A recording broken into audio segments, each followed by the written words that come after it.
This is going to be a spoiler-filled review for Avatar Fire and Ash, so if you have not seen Avatar Fire and Ash yet, don't watch this video, or if you want spoilers for whatever reason before watching the film, you can do whatever you want. It's a free world. So Avatar Fire and Ash is the third movie of the franchise. James Cameron has stated that he has filmed some of 4 and maybe 5, and there is a rumor that the next film will skip forward 6 years, because this one doesn't do the time skip. It takes place several weeks after the events of the first film, or the second film, where Loak's brother was killed in the battle, and they're still reeling over that. But I really liked how the movie definitely had to address rumors and plot holes that they introduced themselves in the way of water. Number one being Grace Augustine's her partner who got her pregnant. There was no partner. There's a rumor and there's a joke in the second film that Norm did it.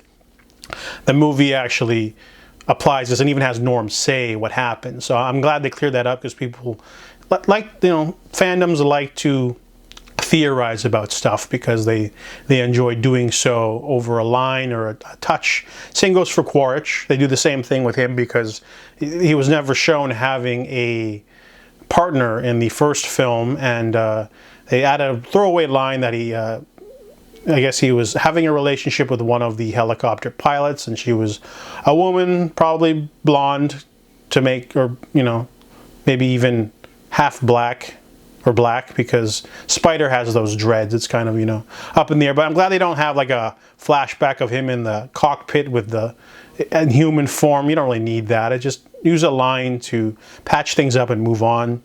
In terms of new elements, this movie's basically the same as The Way of Water, but they add a few more things, so it can feel a little repetitive. Like they add a new plant that has spikes on it. I don't remember that from the first film. It could have been there. But they also had 3 new creatures. There's like a little otter thing in a couple scenes. Doesn't really affect the plot. There is these squid things. They're like a mix of sawfish and squids, and they can go on surfaces too. I was wondering, because they had this action sequence of Loak basically being attacked by these things, and then he just escapes, and I'm like, is that it? And no, they're brought back, and they even do the whole Awa has heard us send a wave of creatures to attack the sky people only, and so it's very repetitive in terms of that. But they do freshen it up by adding that vortex thing, the Awa vortex thing in front of the bay or whatever. Can suck things in. That's a new element that sucks up the ship, so it's not just because the villains have like 4 kinds of weapons or vehicles. They have the gunships, they have their large ships, and then they have the little harpooning ships.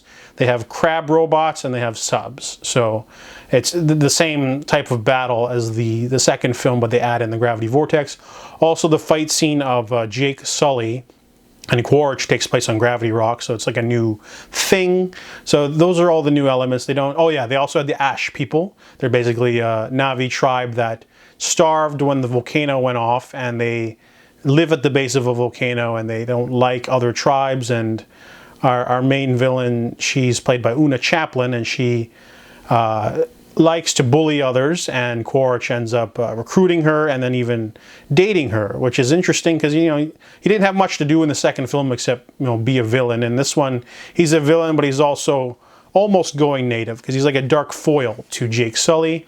Another thing that bothered me was that Quaritch, they kind of flirted around with his redemption arc a little bit, which I thought was really interesting. But then his final scene was just kind of like a bit of a whimper. He didn't go out in a good way. I was expecting them to sort of mine that moment for a little bit more emotion, but they didn't. They just sort of had him go like, and then he just decided to jump down. And return of Parker Selfridge, that was a good scene. I don't think he died in this one. He wouldn't be there for the battle. But they do take out the general. The general from the second film, played by Edie Falco. She even jokingly, I don't know if she's joking, but she said she thought that movie got canceled. And she was in it, and then the movie came out and made like $2.3 billion. So that's how long it's been in post-production, I guess. But she basically eats it in this movie, and they definitely make it seem like she might have survived. And then the next shot is the ship just like absolutely disintegrating. So I was like, okay, yeah, she didn't make it through that. I'm glad another thing that happened was Kiri goes down to bond with the the reef or whatever, and I'm like, dude, she can't breathe, and then they brought in a jellyfish for her. So I'm like, yes, that makes sense. She can't breathe underwater. She needs that jellyfish thing. And yeah, overall the movie's really solid. It was 3 hours, 20 minutes. There's no scene at the end credits, but it flew by for me. I literally didn't get up to pee once. I had to go to the washroom near the end, but I stayed it out. Yeah, the movie, it's the same beats as the second film, but they just add a few new elements. But they also up the stakes and add a lot of finality to it. There's not going to be a fourth movie where Quaritch is still alive and he's doing more stuff. He's done. I'm pretty sure that character is done. They're not going to clone him again or have his twin brother on Earth. They're going to have to introduce a new antagonist, a new human antagonist. The same goes for the General too. She's kind of done. So whatever they do in the next film, they're going to probably introduce some Earth elements so they can have 5 take place on Earth. Or they're going to have to... See, that's the thing about this franchise, or just in all franchises in general, is that you sort of get into repetition mode. So the next film has to do a time jump in order to freshen up and age up the characters a little, add new elements, because Took literally gets captured 3 times in 2 movies and doesn't do anything else in the film really, besides help Kiri in this film a little bit.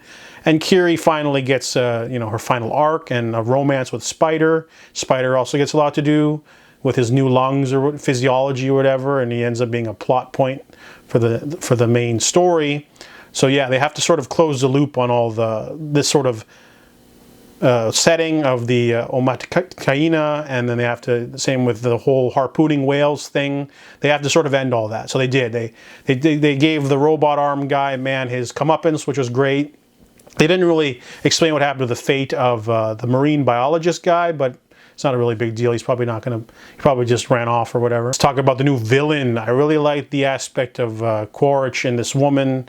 He starts... honestly, it was like really over the top, but in a good way, in a campy 80s sort of action way, where it's like, he says, you want to spread your flame or whatever, and I can give you the weapons to do so.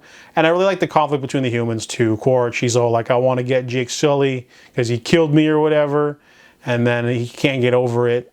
So I didn't like the way they sort of set up his potential redemption, and then they decided to not. But I also think it's a good reason, it's a good way to close that loop, because if you try to say, Quaritch is one of us now, and just 6 years later he's just like their best buds, it might not track, and not everyone gets a Zuko redemption arc that works.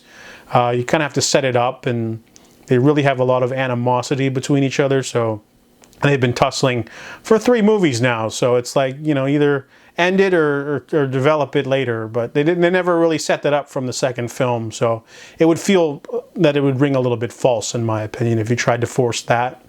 In terms of Loak, he does get a lot to do too. He's got that intense scene with the gun and everything, and a lot of mature themes in this movie.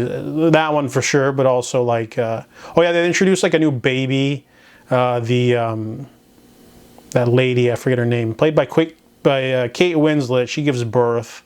So they're going to be adopted. Prila is only going to be 6 years old though, but I don't know if they can age her up because of, what's it called? Because Na'vi physiology could be different, where you grow a lot more in 6 years. You're not going to be like a 6-year-old little child. They can age her up and make her a full character in the next one, at least. I hope that's what they'll do. And Took will have more to do too. They're going to have to, recontextualize all the different characters, but this movie still remains the emotion.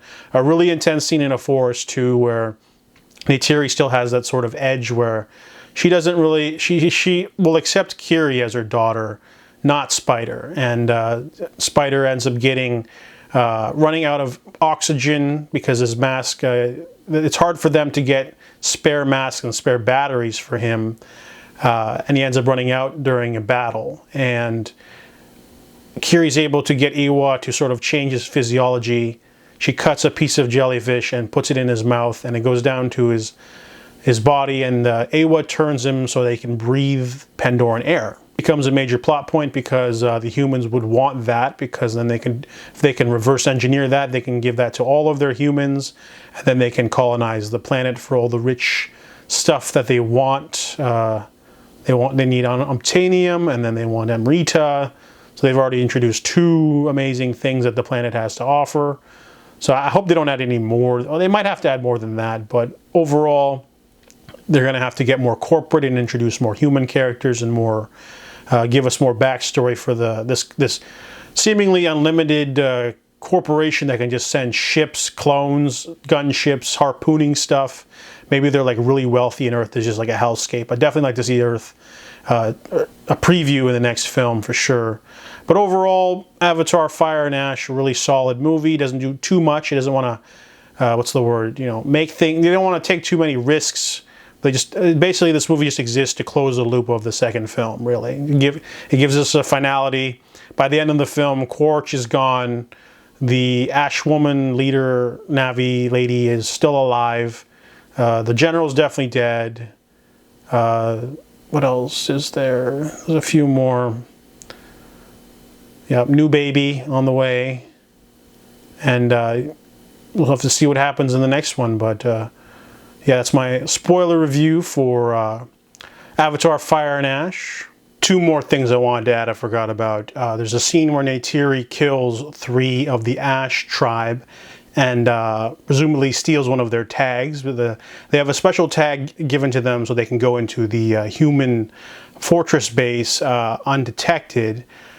She presumably got 3 of them, so she probably...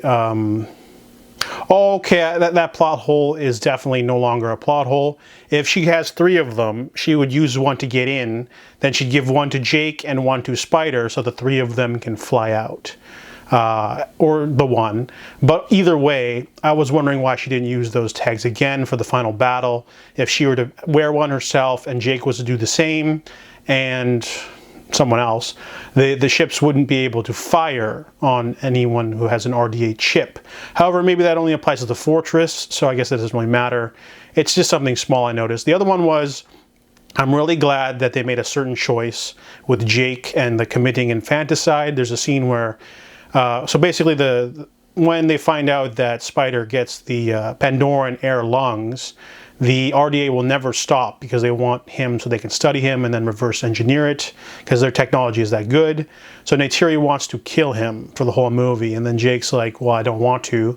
But after they narrowly escape, Jake takes him to the forest in order to kill him. And Neytiri, you know, she washes off the Ash makeup. It's a really great scene. It basically showcases that she's got blood. She will have blood on her hands. She makes her no better than the Ash people. And so she runs to go stop Jake. However, that's not what stops Jake from doing it. Jake stops of his own accord because it's not the right thing to do. Also, they are inflexible throughout the film, and that, you know, that's the character development. Jake wants to use guns all the time, but he can also use the bow. And there's no scene of Neytiri using a gun, though, so they haven't really flexed on that sort of principle yet either. But I'm glad that Jake stops of his own accord, not because his wife wanted to stop him from doing so. It is really important. So 7.5 out of 10.